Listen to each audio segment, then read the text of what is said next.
You're live, but I'm feeling dead. And this is the sixth day of the Iran war, illegal war started by USA and Israel, two countries that are like rogue states, as that was described by one commentator. And it's American imperialism at its best.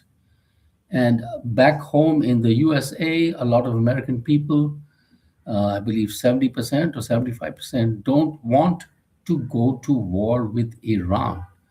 But it happened in such an instant because normally the US president is supposed to, by constitution, ask for permission from the Congress before he can declare war. Of course, with Mr. Trump, no such deal.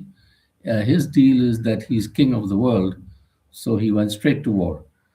And now, as the details are coming out, it puts the US and, of course, tiny little Israel in very bad light for different reasons. Of course, it shows that the Ayatollah Khamenei, whom they killed, was actually wanting to not have nuclear weapons, which was in line with what Mr. Trump and a country called Israel wanted, but they wanted to get rid of him anyway.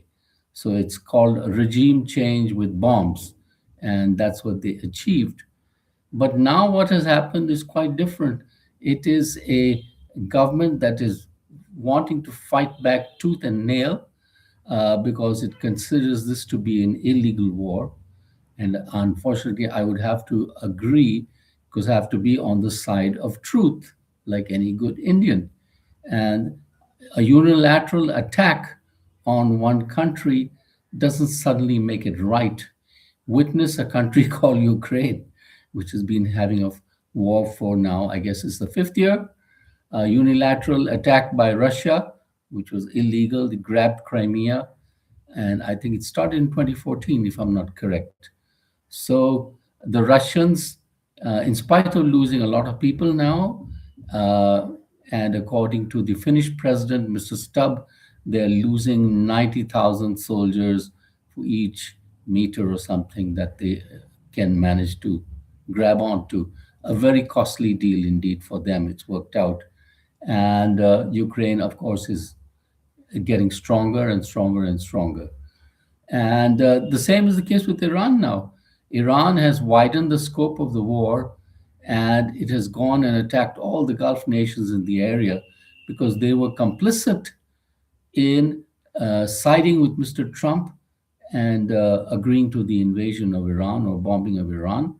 In fact, the details have come out that the, uh, the Crown Prince of Saudi Arabia, MBS, actually had many phone calls with Mr. Trump and probably with Netanyahu also to strike Iran and do the war. So they probably thought the war would be a walkover in a couple of days or something, but it isn't anything but that. And the Iranians are preparing for a long haul, and apparently they are well stocked with weapons, and they have two good friends who will help them out, namely Russia and China. So Russia and China will definitely come to their help in whatever way they can, because the Iranians had supplied the drones to Russia for a long time in the Ukraine war. So I wouldn't put it past the Russians to slip them a nuclear bomb or two, and then they could finish the job. So a lot of attacks now, and the Iranians are controlling the state of Hormuz uh, at present, at least, though the US has vowed to destroy any Iranian ships and naval there. And the US has used its submarine to torpedo an Iranian ship that was on a visit to India and had gone away. And apparently, 80 sailors lost their lives, and the remaining were rescued by the Sri Lankan Navy. So it was a ship that was apparently a guest of the Indian Navy. And a lot of Indian cargo ships that are stuck there in the Strait of Hormuz, I believe 37, 38 ships. Of course, a lot of Indians are stuck in the Gulf countries and in Iran. So apparently, there are some flights now that are coming out on a limited basis from Oman and Saudi Arabia, where the airspace is clearer. And so some Indians have gratefully returned back home to their motherland. Nothing like coming back home. And so the war continues. And it looks like Iran, at least just now, is on the winning side. And Iran possesses hypersonic missiles, which can have a devastating effect on the country called Israel because they are not able to be stopped by radar or anything.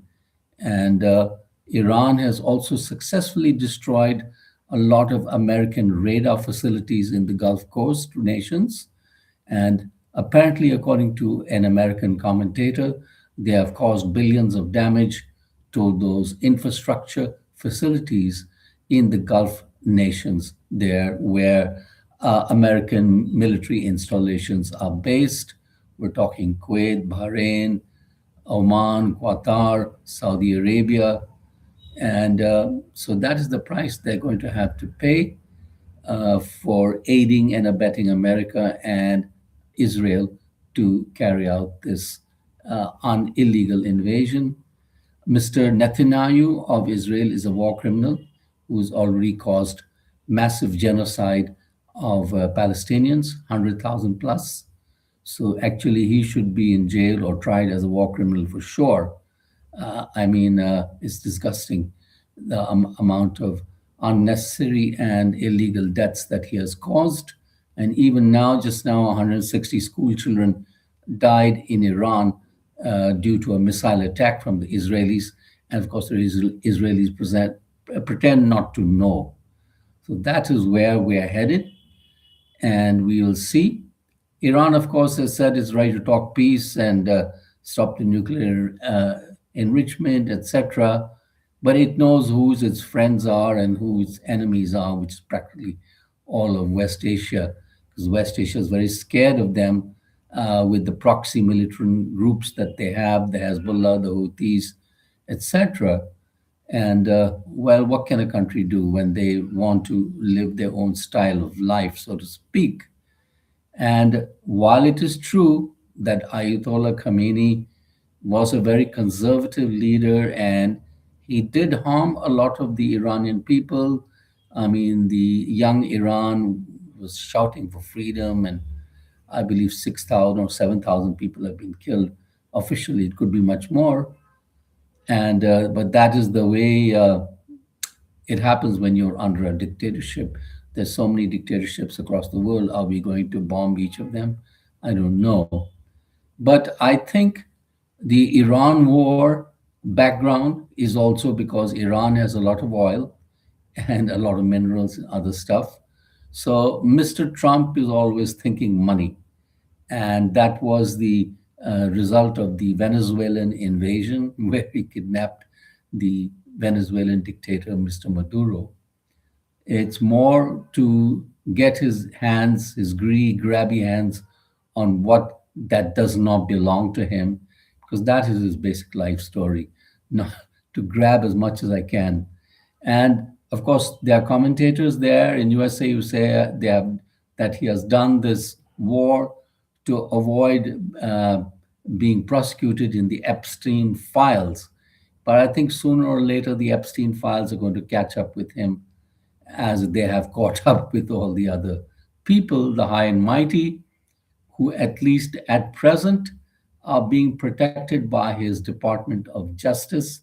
But if the truth comes out, there are many heads that are going to roll, and we're talking billion dollar heads, billionaires, rulers, and God knows who all, because the rich and the powerful apparently were cultivated very well by Mr. Jeffrey Epstein, and for reasons only known to them, they went and played about in his island or properties or whatever. So that is one story which seems to never end. On the other story, Nepal has gone for its elections. 19 million people have voted. A lot of them are Gen Z people. One of the biggest contenders is Balen Shah, who was supposed to be a rapper and then the mayor of Kathmandu. And he is hoping to become the next prime minister of Nepal. Can you imagine? He's 36 years old and he's contesting against the former Nepalese prime minister, Mr. KP Oli, if I get that right. And there's one other contender, Mr. Thapa, who are all vying for the prime minister seat. I think that's what it is, basically. On the European front, Mr. Macron says that they're going to increase the stockpile of nuclear bombs, that is La Francia. And Poland also says that it wants to look into nukes. So all these countries in Europe are trying to go nuclear now. So that is Russia's gift to them, that they don't want to depend upon USA, because in this current administration, the US president is a very transactional man. So, what you pay me, then only you get whatever you want, a service. So it's like a mafioso don saying that you better give me the protection money, otherwise I'll burn down your restaurant, as was happening in early 1950s New York, I believe, when the mafioso were rocking and rolling strong. Anyway, those are my thoughts for you.